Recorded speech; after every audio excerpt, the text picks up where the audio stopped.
प्रेम से बोलो गौरी पुत्र गणेश की जय। ओम नमः शिवाय। हर हर महादेव। आप सभी को प्रदोष व्रत की हार्दिक शुभकामनाएं। प्रदोष व्रत हर महीने के कृष्ण पक्ष और शुक्ल पक्ष की त्रयोदशी तिथि को किया जाता है। जब यह व्रत मंगलवार को पड़ता है तो इसे भौम प्रदोष कहा जाता है। यह व्रत भगवान शिव को समर्पित होता है और इसे करने से व्यक्ति को स्वास्थ्य, धन, सुख, समृद्धि, ऋण मुक्ति और शुभ फल प्राप्त होते हैं।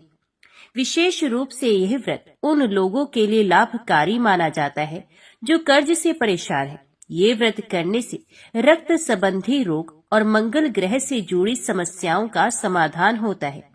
जिन लोगों का वैवाहिक जीवन तनावपूर्ण है उनके लिए यह व्रत अत्यंत फलदायी होता है। भगवान शिव की कृपा से व्यक्ति को आत्मबल और सकारात्मक ऊर्जा प्राप्त होती है। ये व्रत करने से अशुभ योग और बुरी नजर से रक्षा होती है। इस व्रत को करने के लिए सुबह जल्दी उठकर स्नान करें, स्वच्छ वस्त्र धारण करें, व्रत का संकल्प लें और भगवान शिव का ध्यान करें। पूरे दिन निराहार रहें या फलाहार करें।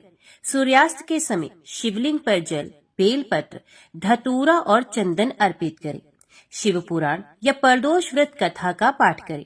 रात्रि के समय भगवान शिव की आरती करें और प्रसाद वितरण करें। भौम प्रदोष करने से मंगल ग्रह की अशुभता दूर होती है और जीवन में स्थिरता आती है। तो आज के इस वीडियो में आप सुनेंगे भौम प्रदोष व्रत की पौराणिक व्रत कथा। एक बार ऋषि समाज द्वारा सर्व प्राणियों के हित में परम पावन भागीरथी के तट पर विशाल गोष्ठी का आयोजन किया गया। इस सभा में व्यास जी के परम शिष्य पुराण वेत्ता सूत जी महाराज हरि कीर्तन करते हुए पधारे। सूत जी को आते देख शौनक आदि के 88,000 ऋषि मुनियों ने खड़े होकर उन्हें दंडवत प्रणाम किया। महाज्ञानी सूत जी ने भक्ति भाव से ऋषियों को हृदय से लगाया और उन्हें आशीर्वाद दिया। विद्वान ऋषिगण और सभी शिष्य आसन पर विराजमान हुए। मुनिगण श्रद्धा भाव से पूछने लगे कि हे परम दयालु, कली काल में शंकर की भक्ति किस आराधना द्वारा उपलब्ध होगी? कृपया हम लोगों को बताने की कृपा कीजिए, क्योंकि कलयुग के सर्व प्राणी पाप कर्म में रह रहकर वेद शास्त्रों से विमुख रहेंगे। हे मुनिश्रेष्ठ, कलयुग में सत्कर्म की ओर किसी की रुचि नहीं होगी। जब पुण्य क्षीण हो जाएंगे तो मनुष्य की बुद्धि बुरे कर्मों की ओर स्वयं प्रेरित होगी, जिससे दुर्विचारी पुरुष वंश सहित समाप्त हो जाएंगे।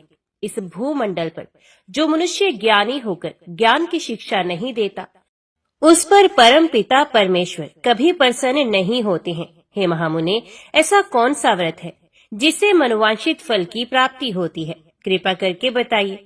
ऐसा सुनकर दयालु हृदय से सूत जी कहने लगे कि हे श्रेष्ठ मुनि और शौनक जी, आप धन्यवाद के पात्र हैं। आपके विचार प्रशंसनीय और सराहनीय हैं।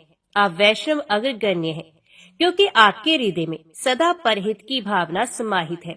इसलिए हे शौनकादि ऋषियों, सुनो, मैं उस व्रत के बारे में बताता हूँ जिसे करने से सभी पापों से मुक्ति मिलती है। धन वृद्धि, दुख विनाशक, सुख प्राप्त कराने वाला, संतान देने वाला और मनोवांछित फल की प्राप्ति कराने वाला व्रत होता है।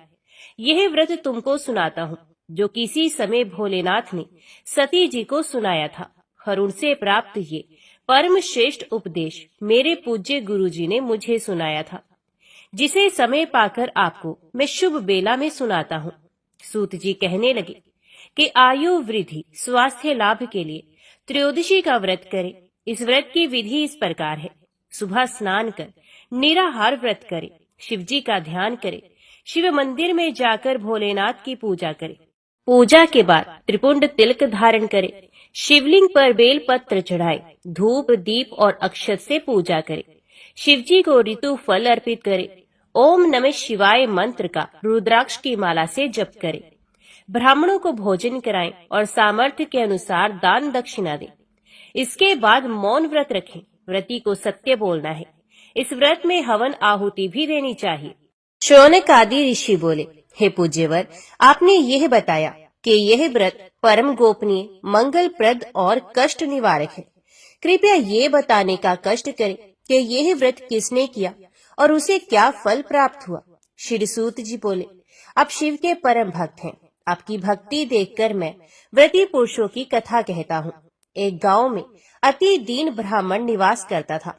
उसकी पत्नी परदोष व्रत किया करती है और उसका एक पुत्र था। एक बार की बात है कि उसका पुत्र गंगा स्नान करने के लिए गया था। मार्ग में उसे चोरों ने घेर लिया और वे कहने लगे कि हम तुझे मारेंगे, नहीं तो तू अपने पिता का गुप्त धन बतला दे। बालक दीन भाव से कहने लगा कि हम अत्यंत दुखी दीन हैं, हमारे पास धन कहाँ है। चोर फिर कहने लगे कि तेरे पास पोटली में क्या बंधा है?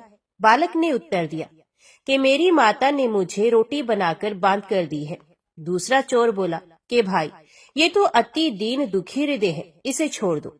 बालक इतनी बात सुनकर वहां से जाने लगा और एक नगर में पहुंचा।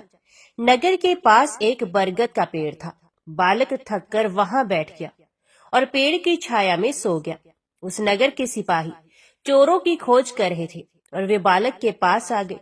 सिपाही बालक को चोर समझकर राजा के पास ले गए और राजा ने उसे कारावास की आज्ञा दे दी। उधर बालक की माँ शंकर जी का प्रदोष व्रत कर रही थी। उसी रात राजा को स्वप्न आया कि यह बालक चोर नहीं है, सुबह होते ही छोड़ दो, नहीं तो आपका राज्य वैभव जल्दी ही नष्ट हो जाएगा। रात समाप्त होने पर राजा ने उस बालक से पूरी कहानी पूछी और बालक ने सारी कहानी सुनाई। बालक की बात सुनकर राजा ने सिपाही को भेजकर माता पिता को बुलवा लिया। राजा ने जब उन्हें भयभीत देखा तो कहा कि तुम लोग चिंता मत करो, तुम्हारा बालक निर्दोष है। हम तुम्हारी दरिद्रता देखकर 5 गांव दान में देते हैं।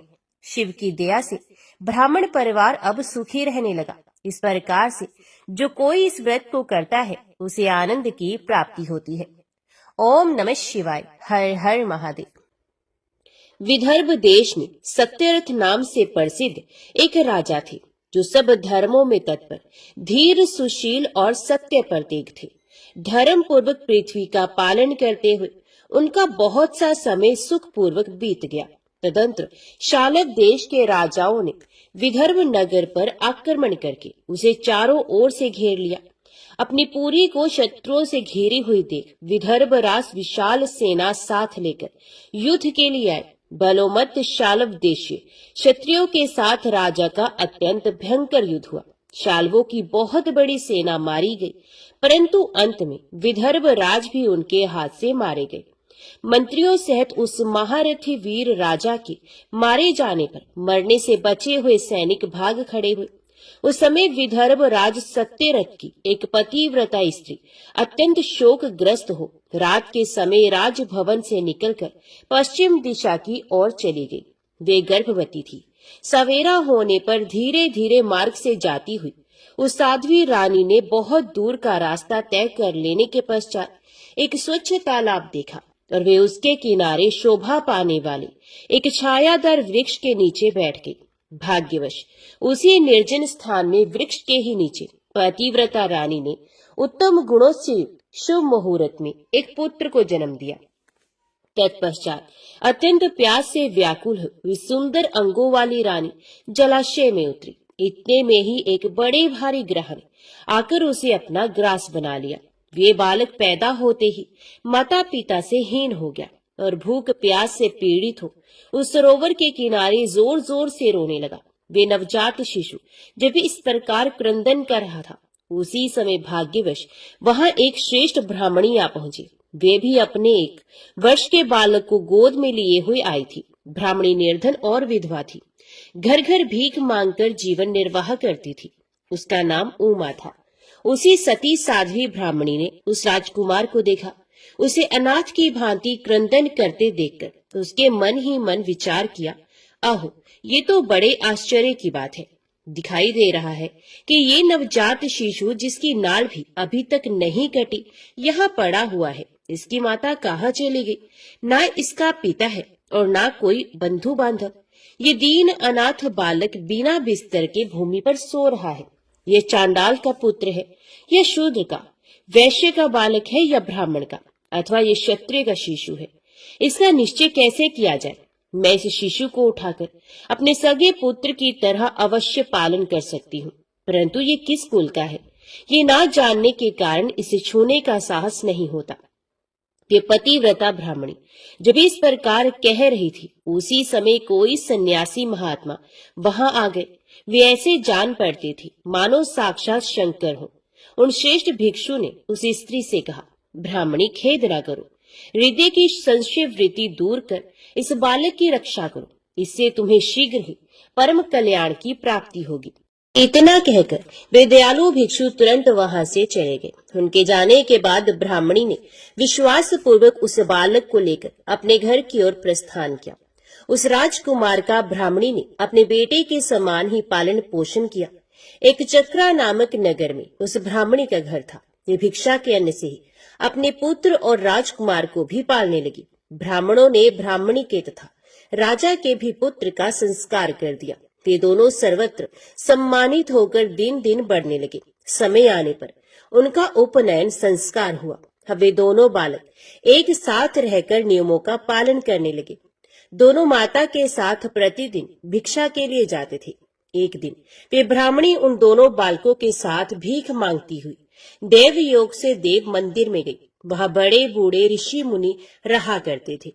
उन दोनों बालकों को देखकर परम बुद्धिमान शांडिल्य नामक मुनि ने कहा, अहो, देव का बल बड़ा विचित्र है। कर्मों का उल्लंघन करना किसी भी जीव के लिए अत्यंत कठिन है। देखो ना, ये बालक दूसरी माता की शरण लेकर भिक्षा से जीवन निर्वाह करता है। इस ब्राह्मणी को ही श्रेष्ठ माता के रूप में पाकर ब्राह्मण बालक के साथ ब्राह्मण भाव को प्राप्त हो गया है।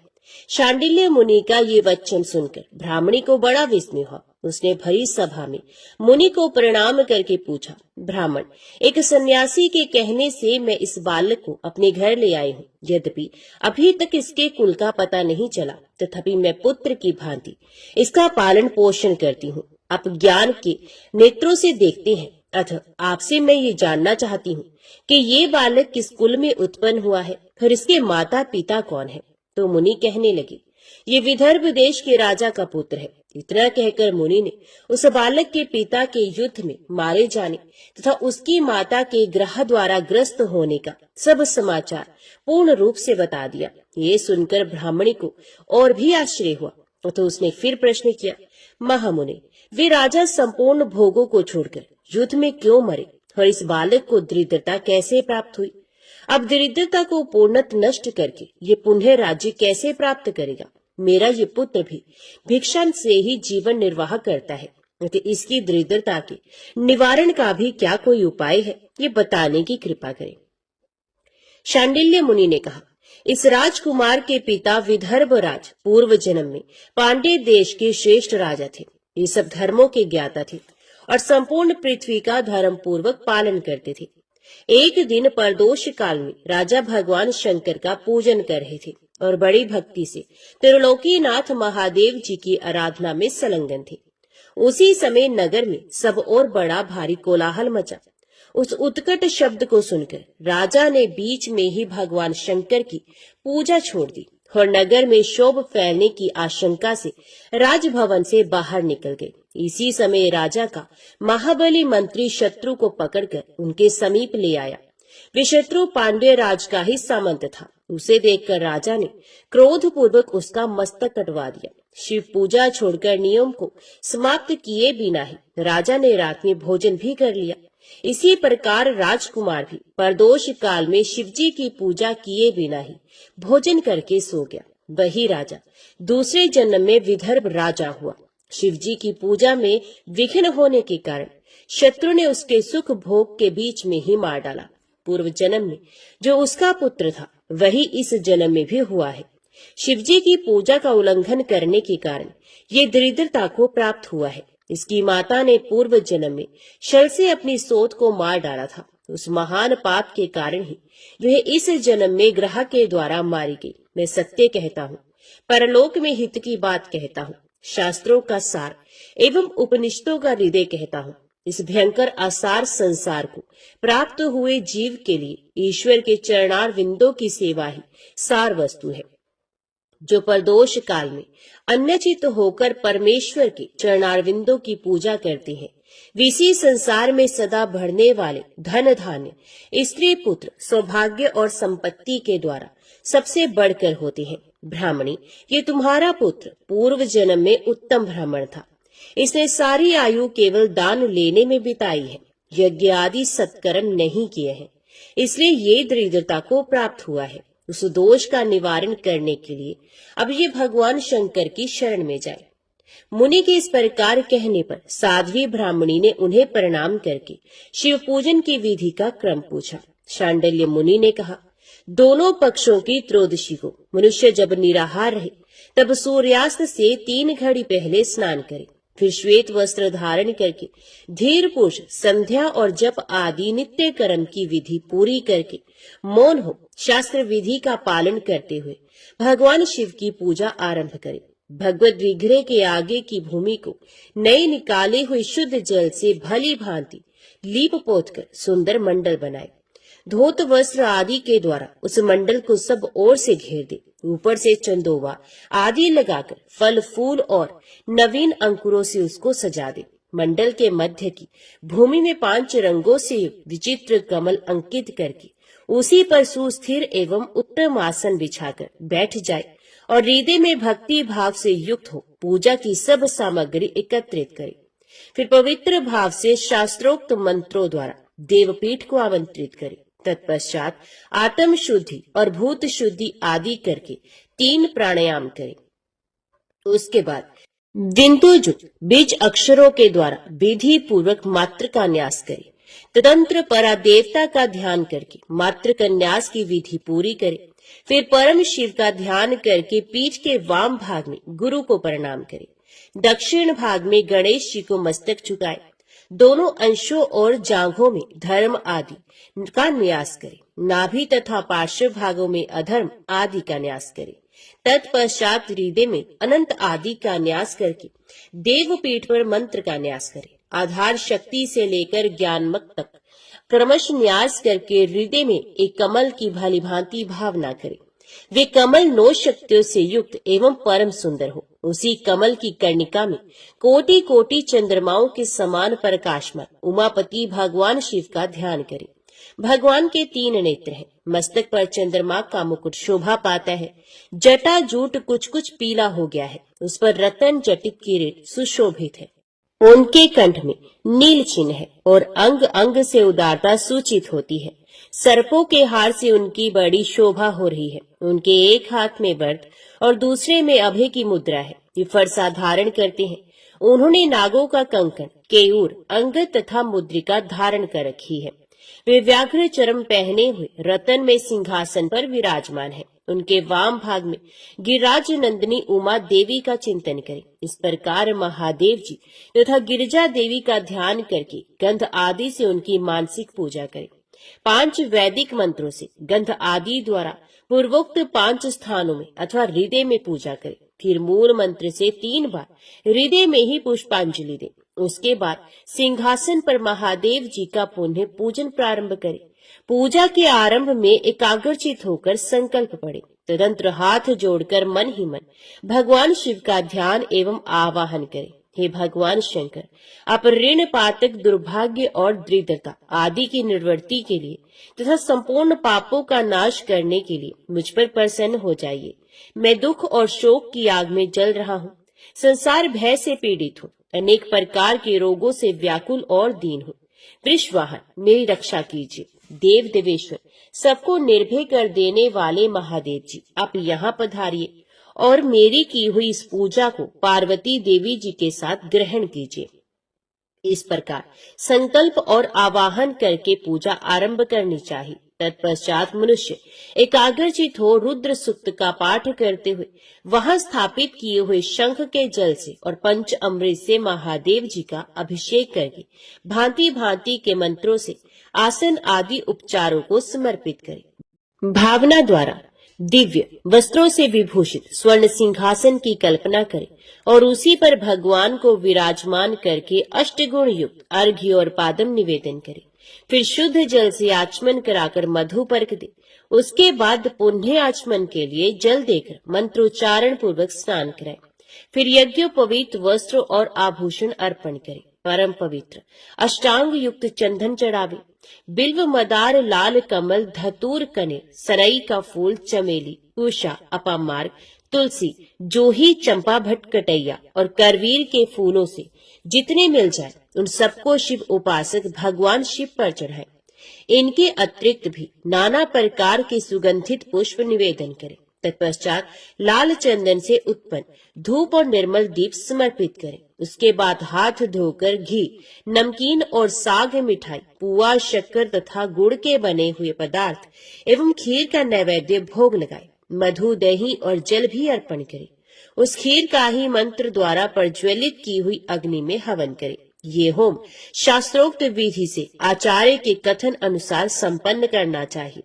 भगवान शंकर को नैवेद्य देकर मुख शुद्धि के लिए उत्तम तांबूल अर्पण करें। धूप आरती, सुंदर शस्त्र, उत्तम दर्पण को वैदिक तांत्रिक मंत्रों द्वारा विधि पूर्वक समर्पित करें। यदि ये सब करने की अपने में शक्ति ना हो, अधिक धन का अभाव हो, तो अपने पास जितना धन हो उसी के अनुसार भगवान की पूजा करें।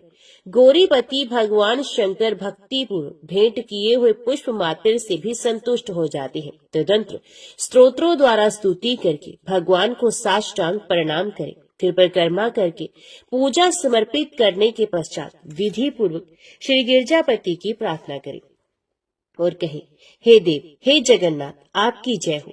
सनातन शंकर आपकी जय हो। संपूर्ण देवताओं के अधीश्वर आपकी जय हो। सर्वदेव पूजित आपकी जय हो। सर्वगुणातीत आपकी जय हो। सबको वर देने वाले प्रभु आपकी जय हो। नित्य आधार रहित अविनाशी विशंभर आपकी जय हो। जय हो। संपूर्ण विश्व के लिए एकमात्र जानने योग्य महेश्वर आपकी जय हो। नागराज वासुकी को आभूषण के रूप में धारण करने वाले प्रभु आपकी जय हो। गौरीपति आपकी जय हो। चंद्रशेखर शंभु आपकी जय हो। कोटि सूर्य के समान तेजस्वी शिव आपकी जय हो। अनंत गुणों के आश्रय आपकी जय हो। भयंकर नेत्रों वाले रुद्र आपकी जय हो। अचिंत्य निरंजन आपकी जय हो। नाथ दया सिंधु आपकी जय हो। भक्तों की पीड़ा का नाश करने वाले प्रभु आपकी जय हो। दुस्तर संसार सागर से पार उतारने वाले परमेश्वर आपकी जय हो। महादेव, मैं संसार के दुखों से पीड़ित एवं खिन्न हूँ, मुझ पर प्रसन्न हो। परमेश्वर, समस्त पापों के भय का अपहरण करके मेरी रक्षा कीजिए। मैं महान दारिद्र्य के समुद्र में डूबा हुआ हूँ। बड़े बड़े पापों ने मुझे आक्रांत कर लिया है। मैं महान शोक से नष्ट और बड़े बड़े रोगों से व्याकुल हूँ। सब ओर से तृण के भार से लदा हुआ हूँ। पाप कर्मों की आग में जल रहा हूँ और ग्रहों से पीड़ित हो रहा हूँ। शंकर, मुझ पर प्रसन्न हो जाइए। निर्धन मनुष्य इस प्रकार पूजा के अंत में भगवान गिरजापति की प्रार्थना करे। धनाढ्य अथवा राजा का इस प्रकार भगवान शंकर की प्रार्थना करनी चाहिए। हे शंकर जी, आपके प्रसाद से मेरे सदा आनंद रहे। मेरे राज्य में लुटेरे न रहे। सब लोग निरापद होकर रहे। पृथ्वी पर अकाल, महामारी आदि के संताप शांत हो जाए। सबकी खेती धन धान्य से समृद्ध हो। संपूर्ण दिशाओं में सुख का साम्राज्य छा जाए। इस प्रकार प्रदोष व्रत के दिन गिरजापति भगवान शंकर की आराधना करे। ब्राह्मणों को भोजन कराए और उन्हें दक्षिणा देकर संतुष्ट करे। इस प्रकार मैंने सब पापों का नाश, सब प्रकार की दरिद्रता का निवारण तथा समस्त मनोवांछित वस्तुओं का दान करने वाली शिव पूजा का वर्णन किया। ये शिव की पूजा शिव जी के द्रव्य का हरण करने के पाप को छोड़कर शेष सभी महापातकों और उपपातकों के महान समुदाय का नाश करती है। यदि ये दोनों बालक इसी प्रकार भगवान शंकर का पूजन प्रत्येक प्रदोष के दिन करते रहे तो वर्ष भर के भीतर ही इन्हें उत्तम सिद्धि की प्राप्ति होगी। शांडिल्य मुनि का वचन सुनकर उस ब्राह्मणी ने दोनों बालकों के साथ मुनि के चरणों में प्रणाम किया और इस प्रकार कहा, भगवान, आज मैं आपके दर्शन मात्र से कृतार्थ हो गई। ये दोनों बालक आज से आपकी शरण में है। ब्राह्मण, ये मेरा पुत्र है और इसका नाम शुचिव्रत है, और ये राजकुमार है जिसका नाम मैंने धर्मगुप्त रख दिया है। ये दोनों बालक और मैं सभी आपके चरणों के दास हैं। इस घोर दारिद्र्य सागर में गिरे हुए हम सबका आप ही उद्धार कीजिए। इस प्रकार शरण में आई हुई ब्राह्मणी को अमृत के समान मधुर वचनों द्वारा आश्वासन देकर मुनि ने उसके दोनों बालकों को भगवान शंकर के आराधन की मंत्र विद्या का उपदेश किया। तत्पश्चात दोनों बालक और ब्राह्मण मुनि की आज्ञा से वहां से चले गए। मुनिवर के उपदेश के अनुसार दोनों बालक प्रत्येक प्रदोष व्रत के दिन पार्वती वल्लभ शिव जी की आराधना करने लगे। इस प्रकार शिव पूजा करते हुए द्विज कुमार और राजकुमार के 4 महीने सुखपूर्वक बीत गए। एक दिन द्विज कुमार राजकुमार को साथ लिए बिना ही नदी के तट पर स्नान करने के लिए चले गया और वहां मौज से देर तक इधर उधर घूमता रहा। वह झरने के जल से आघात से खाई की भूमि कट जाने से उसमें गड़ा हुआ एक बड़ा भारी खजाने का कलश चमक रहा था, जिस पर ब्राह्मण कुमार की दृष्टि पड़ी। उसे देखकर वे सहसा हर्ष और कौतूहल में भरकर उसके समीप गया और उसे देवता के प्रसाद से प्राप्त हुआ मानकर सर पर लेकर घर को चल दिया तथा घर के भीतर उस घड़े को रखकर माता से कहा, माँ, ये भगवान शंकर का प्रसाद तो देखो। उन्होंने दया करके घड़े के रूप में ये खजाना दिखला दिया। तब उस पतिव्रता ब्राह्मणी ने राजकुमार को भी बुलाकर कहा, पुत्रो, इस खजाने के घड़े को तुम दोनों आपस में बराबर बराबर बांट लो। माता की बात को सुनकर ब्राह्मण के पुत्र को प्रसन्नता हुई, किंतु राजपुत्र ने उनसे कहा, माँ, ये तुम्हारे ही पुत्र के पुण्य से प्राप्त हुआ है, अतः मैं इस खजाने को बांटकर लेना नहीं चाहता। अपने पुण्य से प्राप्त हुए खजाने का ये स्वयं ही उपभोग करे, वे ही भगवान शंकर मुझ पर भी कृपा करेंगे। इस प्रकार प्रसन्नता पूर्वक भगवान शंकर की पूजा करते हुए उन दोनों कुमारों का उसी घर में 1 वर्ष व्यतीत हो गया। एक दिन राजकुमार उस ब्राह्मण कुमार के साथ वसंत ऋतु में वन में भ्रमण करने के लिए गया। कुछ दूर जाने पर उन्होंने सैकड़ों गंधर्व कन्याओं को परस्पर क्रीड़ा करते हुए देखा। उन्हें देखकर ब्राह्मण कुमार ने दूर से ही राजकुमार से कहा, यहाँ से आगे जाना उचित नहीं, क्योंकि उधर स्त्रियां विहार कर रही हैं। स्वच्छ अंतकरण वाले विद्वान पुरुष स्त्रियों का सामीप्य त्याग देते हैं। ये रमणीय छल करने वाली तथा वाणी द्वारा अनुन्य विनय करने में कुशल है। ये पुरुषों को अपनी दृष्टि मात्र से मोहित करती है। इसलिए अपने धर्म में तत्पर ब्रह्मचारी कभी स्त्रियों के समीप जाकर उनके साथ वार्तालाप ना करे। ऐसा कहकर ब्राह्मण कुमार लौट पड़ा और दूर जाकर खड़ा हो गया, किंतु राजकुमार अकेला ही निर्भय होकर स्त्रियों की उस क्रीड़ा स्थली की ओर चला गया। उन गंधर्व कन्याओं में से एक ने राजकुमार को आते देख मन ही मन कुछ विचार किया और सखियों से कहा, सहेलियों, यहाँ से थोड़ी ही दूर पर एक उत्तम वन है, जहाँ विचित्र चंपा, अशोक, पुन्नाग और बकुल आदि वृक्ष खिले हुए हैं। वहां जाकर तुम सब लोग फूल तोड़ो, तब तक मैं यहाँ बैठी हूँ। तुम फूलों का संग्रह करके पुनः यहाँ आ जाना। उसके इस प्रकार आदेश देने पर सखियां वन के भीतर चली गई और वे गंधर्व कन्या राजकुमार पर दृष्टि लगाए वहीं खड़ी रही।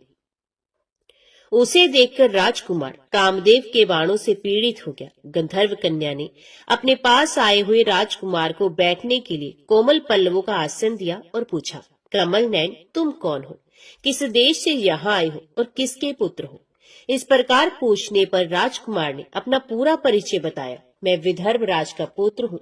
मेरे माता पिता बचपन में ही मर गए हैं। शत्रुओं ने मेरे राज्य पर अधिकार जमा लिया है और मैं दूसरे के राज्य में गुजारा करता हूँ। ये सारी बातें बताकर राजकुमार ने उस गंधर्व कन्या से पूछा, सुंदरी, तुम कौन हो?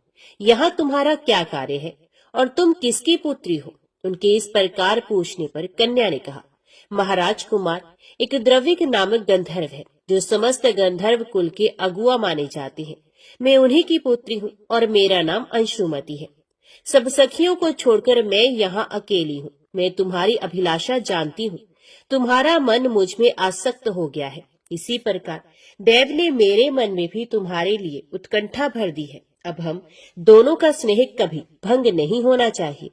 ऐसा कहकर गंधर्व कुमारी ने शीघ्र ही अपने गले से मोती का हार निकालकर प्रेम पूर्वक राजकुमार को भेंट किया। उस अद्भुत हार को देखकर राजकुमार ने पूछा, भीरू, मैं एक बात कहता हूँ, मैं राज्यहीन और निर्धन हूँ। तुम मेरी प्रिया कैसे होना चाहती हो?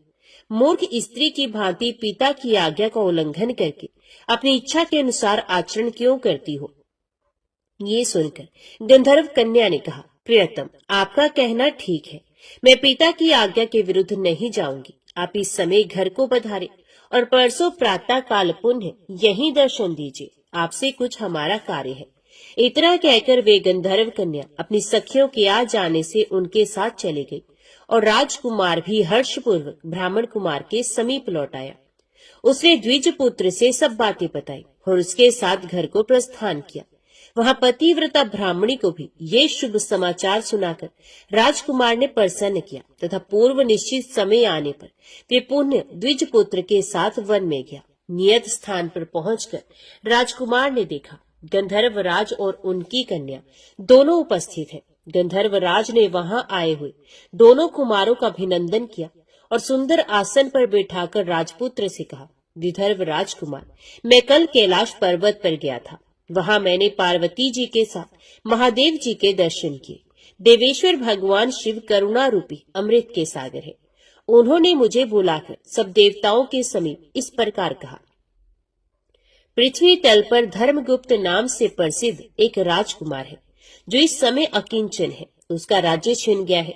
शत्रुओं ने उसके देश को अपने अधिकार में कर लिया है। अब ये बालक अपने गुरु की आज्ञा से सदा मेरी आराधना में संलग्न रहता है। उसी के प्रभाव से आज उसके समस्त पितृ मेरे स्वरूप को प्राप्त हो गए हैं। गंधर्व श्रेष्ठ, तुम भी उस राजकुमार की सहायता करो। अब वे शत्रुओं को मारकर अपने राज्य सिंहासन पर आसीन हो जाएगा। महादेव जी के इस प्रकार आज्ञा देने पर मैं अपने घर को आया। यहाँ इस मेरी कन्या ने भी तुम्हारे लिए बहुत प्रार्थना की। ये सब परम दयालु भगवान शिव की प्रेरणा से ही हो रहा है। ऐसा समझकर मैं इस कन्या को साथ लेकर आया हूँ अतः अपनी पुत्री अंशुमति को मैं तुम्हें पत्नी रूप में देता हूँ और भगवान शिव जी की आज्ञा से शत्रुओं को मारकर तुम्हें तुम्हारे राज्य पर बिठाऊंगा। अपने उस नगर में तुम अपनी इस धर्म पत्नी के साथ 10,000 वर्षों तक मनोवांछित सुख भोग कर अंत में भगवान शिव के लोक में जाओगे और वहां भी मेरी ये कन्या तुम्हारी ही सेवा में प्रस्तुत रहेगी। इस प्रकार कहकर गंधर्वराज ने उसी वन में राजकुमार के साथ अपनी पुत्री का विवाह कर दिया और दहेज में परम उज्ज्वल रत्न भार भेंट किए। चंद्रमा के समान चमकीली चूड़ामणि तथा दमकते हुए मोतियों के मनोहर हार दिए। दिव्याभूषण वस्त्र, स्वर्ण के बने हुए बहुत से सामान, 10,000 हाथी, 1,00,000 नीले घोड़े और हजारों सोने के बड़े बड़े रथ प्रदान किए। अंत में एक दिव्य रथ, इंद्र के धनुष के समान विशाल धनुष, सहस्रों अस्त्र शस्त्र, अक्षय बाणों से भरे हुए 2 तरकस, अभेद्य स्वर्णमय कवच तथा शत्रुओं का संहार करने वाली शक्ति समर्पित की। अपनी पुत्री की सेवा के लिए गंधर्वराज ने प्रसन्नचित होकर 5,000 दासियां दी। इतना ही नहीं, राजकुमार की सहायता के लिए उन्होंने अत्यंत उग्र गंधर्वों की चतुरंगणी सेना भी भेंट की। इस प्रकार परम उत्तम संपत्ति को पाकर राजकुमार अपनी मनोवांछित पत्नी के साथ बहुत प्रसन्न हुए। पुत्री का विवाह कराकर गंधर्वराज स्वर्गलोक में चले गए।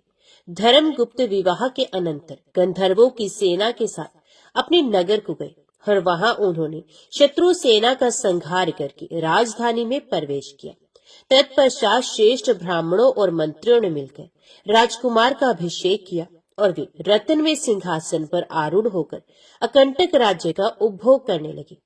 जिस ब्राह्मण पत्नी ने उनका अपने पुत्र की भांति पालन किया था, वही उनकी माता हुई। वे द्विज कुमार ही भाई हुआ तथा गंधर्व राजकुमारी अंशुमति महारानी के पद पर प्रतिष्ठित हुई।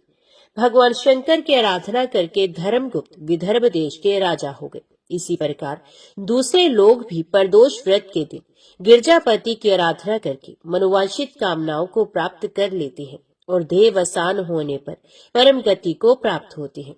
सूत जी कहते हैं, जो प्रदोष व्रत के परम अद्भुत पुण्य में महात्म्य को उस व्रत के दिन शिव पूजन के पश्चात एकाग्रचित होकर सुनता अथवा पढ़ता है, उसे 100 जन्मों तक कभी दरिद्रता नहीं होती और अंत में वे ज्ञान के ऐश्वर्य से युक्त हो भगवान शंकर के परम धाम को प्राप्त होता है। ओम नमः शिवाय। हर हर महादेव। अभी सुनिए सोमवार व्रत कथा। किसी नगर में एक धनी व्यापारी रहता था। दूर दूर तक उसका व्यापार फैला हुआ था।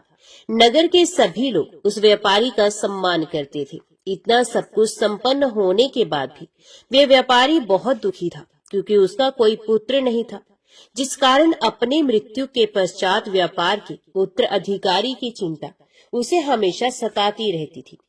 पुत्र प्राप्ति की इच्छा से व्यापारी प्रत्येक सोमवार भगवान शिव की व्रत पूजा किया करता था। और शाम के समय शिव मंदिर में जाकर शिव जी के सामने घी का दीपक जलाया करता था। उसकी भक्ति देखकर माता पार्वती प्रसन्न हो गई और भगवान शिव से उस व्यापारी की मनोकामना पूर्ण करने का निवेदन किया। भगवान शिव बोले, इस संसार में सबको उसके कर्म के अनुसार फल की प्राप्ति होती है। जो प्राणी जैसा कर्म करते हैं उन्हें वैसा ही फल प्राप्त होता है। शिवजी द्वारा समझाने के बावजूद माता पार्वती नहीं मानी और उस व्यापारी की मनोकामना पूर्ति हेतु वे शिवजी से बार बार अनुरोध करती रही। अंततः माता के आग्रह को देखकर भगवान भोलेनाथ को उस व्यापारी को पुत्र प्राप्ति का वरदान देना ही पड़ा।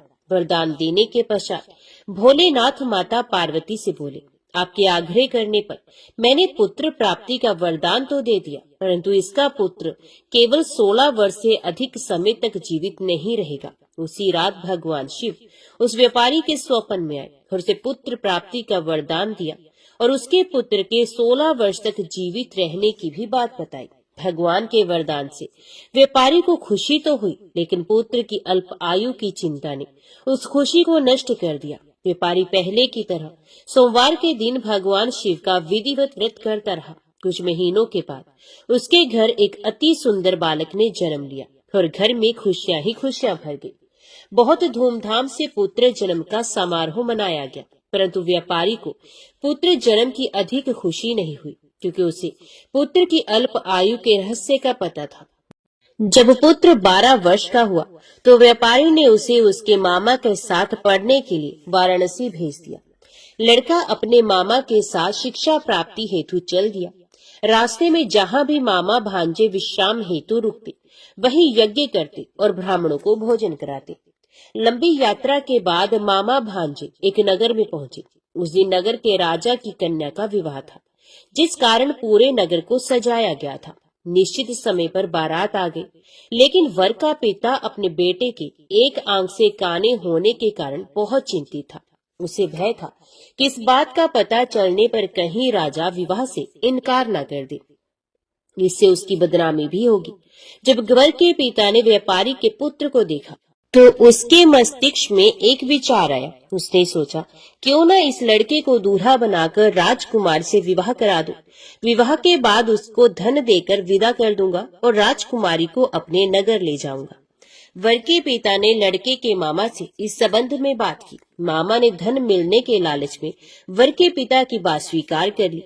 लड़के को दूल्हे का वस्त्र पहनाकर राजकुमारी से विवाह करा दिया गया। राजा ने बहुत सारा धन देकर राजकुमारी को विदा किया। शादी के बाद लड़का जब राजकुमारी के साथ लौट रहा था तो वे सच नहीं छिपा सका और उसने राजकुमारी की ओढ़नी पर लिख दिया, राजकुमारी, तुम्हारा विवाह मेरे साथ हुआ है। मैं तो वाराणसी पढ़ने के लिए जा रहा हूँ और अब तुम्हें जिस नवयुवक की पत्नी बनना पड़ेगा वे एक आंख से काना है। जब राजकुमारी ने अपनी ओढ़नी पर लिखा हुआ पढ़ा तो उसने काने लड़के के साथ जाने से इनकार कर दिया। राजा को जब ये सब बातें पता चली तो उसने राजकुमारी को महल में ही रख लिया। उधर लड़का अपने मामा के साथ वाराणसी पहुंच गया और गुरुकुल में पढ़ना शुरू कर दिया। जब उसकी आयु 16 वर्ष की हुई तो उसने यज्ञ किया। यज्ञ की समाप्ति पर ब्राह्मणों को भोजन कराया, खूब अन्न वस्त्र दान किए। रात को वह अपने शयन कक्ष में सो गया। शिव के वरदान के अनुसार शयन अवस्था में ही उसके प्राण पखेरु उड़ गए। सूर्योदय पर मामा मृत भांजे को देखकर रोने पीटने लगा। आसपास के लोग भी एकत्रित होकर दुख प्रकट करने लगे। लड़के के मामा के रोने विलाप करने के स्वर समीप से गुजरते हुए भगवान शिव और माता पार्वती जी ने भी सुने। माता पार्वती ने भगवान शिव से कहा, प्राणनाथ, मुझे इसके रोने के स्वर सहन नहीं हो रहे हैं। आप इस व्यक्ति के कष्ट को अवश्य दूर करें। भगवान शिव ने माता पार्वती के साथ अदृश्य रूप में समीप जाकर देखा तो भोलेनाथ माता पार्वती से बोले, ये तो उसी व्यापारी का पुत्र है जिसे मैंने 16 वर्ष की आयु का वरदान दिया था। इसकी आयु पूरी हो गई है। माँ पार्वती ने फिर भगवान शिव से निवेदन कर उस बालक को जीवन देने का आग्रह किया। माता पार्वती के आग्रह पर भगवान शिव ने उस लड़के को जीवित होने का वरदान दिया और कुछ ही पल में वे जीवित होकर उठ बैठा। शिक्षा समाप्त करके लड़का मामा के साथ अपने नगर की ओर चल दिया। दोनों चलते हुए उसी नगर में पहुंचे जहां उसका विवाह हुआ था। उस नगर में भी यज्ञ का आयोजन किया। समीप से गुजरते हुए नगर के राजा ने यज्ञ का आयोजन देखा और उसने तुरंत ही लड़के और उसके मामा को पहचान लिया। यज्ञ के समाप्त होने पर राजा मामा और लड़के को महल में ले गया और कुछ ही दिन उन्हें महल में रखकर बहुत सा धन वस्त्र आदि देकर राजकुमारी के साथ विदा कर दिया। इधर भूखे प्यासे रहकर व्यापारी और उसकी पत्नी बेटे की प्रतीक्षा कर रहे थे। उन्होंने प्रतिज्ञा कर रखी थी कि यदि उन्हें अपने बेटे की मृत्यु का समाचार मिला तो दोनों अपने प्राण त्याग देंगे। परंतु जैसे ही उसने बेटे के जीवित वापस लौटने का समाचार सुना तो वे बहुत प्रसन्न हुआ। वे अपनी पत्नी और मित्रों के साथ नगर के द्वार पर पहुंचा। अपने बेटे के विवाह का समाचार सुनकर पुत्र वधू राजकुमारी को देखकर उसकी खुशी का ठिकाना न रहा। उसी रात भगवान शिव ने व्यापारी के स्वप्न में आकर कहा, हे श्रेष्ठी, मैंने तेरे सोमवार के व्रत करने और व्रत कथा सुनने से प्रसन्न होकर तेरे पुत्र को लंबी आयु प्रदान की है। पुत्र की लंबी आयु जानकर व्यापारी बहुत प्रसन्न हुआ। शिव भक्त होने तथा सोमवार का व्रत करने से व्यापारी की सभी मनोकामनाएं पूर्ण हुई। इसी प्रकार जो भक्त सोमवार का विधिवत व्रत करते हैं और व्रत कथा को सुनते हैं, उनकी सभी इच्छाएं पूरी होती हैं। ओम नमः शिवाय। हर हर महादेव। अभी सुनते हैं भगवान भोलेनाथ की आरती। जय शिव ओंकारा, प्रभु जय शिव ओंकारा, ब्रह्मा विष्णु सदा शिव अर्धांगी धारा। ओम जय शिव ओंकारा।